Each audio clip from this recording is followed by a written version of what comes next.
Yeah, you could just see the Canadian bandmate Kevin Light shoot his legs down, perhaps missed a little bit of the boat on the first stroke, but this man, Bernd Heidegger, fantastic stroke man. He led the Germans to a tremendous from-the-front victory last year, but at the moment this field is absolute quality, and I think the Canadians are the crew to beat.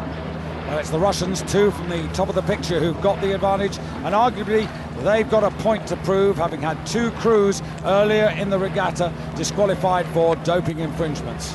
Yeah, and the Russians, fantastic, fast out. They were fast out in the heat, which they won. Fast out in the semi, where America just headed them. That's America in the red boat, desperately trying to hang on to the place. And the Germans, well, we knew they'd go off quick, but what a duel as they passed through 250 metres. And just worth mentioning Poland, I think, on the right side. What a fantastic achievement for them to get a crew into this final. I'll tell you, any result here is fantastic for Poland. You should have seen the celebrations when they made it into the final from their semi-final result. But I'll tell you what, this is absolute. There's a shot of Tom James, bowman in the British 8. He's been here substituting for Tom Parker, who's had problems with his stomach all week, as we can see a shot of the German Cox, Peter Thiede, urging his crew onto 500 metres. Who's going to be in front? Coming through the first quarter, and it's very tight on the near side. Germany and Canada vying for the advantage, then Russia and the United States. And Canada, well, this has to be absolutely crucial, because this is the recovery mission. Remember, the 4 and the 8 going to Athens in the Olympic Games, both favoured to take gold, neither achieved that objective. Yeah, I think Canadian rowing's been in shell shock since that relative failure in Athens, and it's taken them such a while to recover. That's why this 8 that Mike Spracklin has brought along this year to Europe and the World Championship has been so impressive, and you can see why, because they're stretching the pace out in this second 500 metres. That's amazing pace. Look at the way they're moving away from the Germans, who will be going absolutely flat out at this point.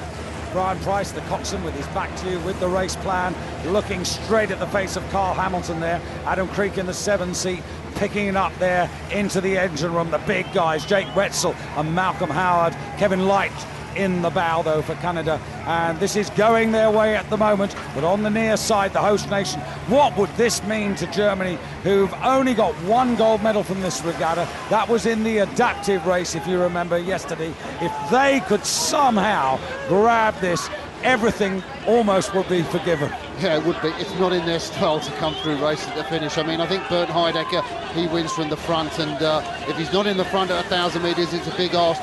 Britain coming back into it after a very slow start. I thought they were out of it at 500 metres. They headed Germany in their semi-final. Well, they're not doing that now, but at least they've made a good second 500 to come back into it. They're not going to catch Canada, though. Yeah, Canada with a big advantage here, and just as they're moving now, you can see Canada just increasing the pace all the time, turning the screw, and Germany at the moment vying with Russia over on the far side there, 2 from the top of your picture, for the silver medal position. Yeah, contrasting techniques. Look at the Canadians. They float forward and then sting it in. Float and sting, that's what Mike Spracklin says. And the Germans, a really slinky, smooth rhythm, just nice and quick round the turn, hook it in at the front end. And the British, you can see there, also quite smooth, but it's the Canadian power that's dominating this race. And such a different style from the Canadian 8s of 2002 and 2003. The layback, that extended or exaggerated layback, that's all gone. It's all gone, and Mike Spracklin said that was the rowers, that wasn't him. But yeah, the Canadians now rowing much more dominant front-end stroke. They're not pulling the finish back so far, and they're coming through to 1,500 metres, having had a fantastic third 500. Well, they've really moved away from the field. Well, I tell you also who's had a great third 500, it's Great Britain, because they really have been speedy, and they've given themselves a major chance of a medal now, and they're ahead of the United States, and that would be a fantastic scalp for them to take if they can keep this going. It would, and Alistair Heathcote, stroke of the British crew, he was on a drip after their first heat when they went out, had to go through the repechage. They lost to Australia. Well, Australia haven't made the final, but Heathcote winding his crew up. America fighting for that bronze medal position. Neither of them are going to catch Canada. I don't think Germany can either. No, I think it's all about the fight for silver and bronze, because Canada are away, and that's a mighty margin even in an 8s race, and it really does show what Mike Spracklin has produced. But the big question is, can he bring this crew back and do even better next year in the Olympics?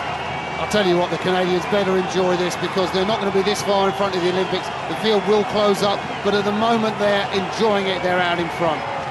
The fight really on for the silver and the bronze medal. Great Britain in their yellow Empacher. The Army's Alistair Heathcote in the stroke seat, and Asa Nethercott, the coxswain, trying as they can to get closer to Germany. They are faster than the Germans. They were quicker in the third quarter. They're still closing. The line's coming though, and the Canadians are going to take this gold medal.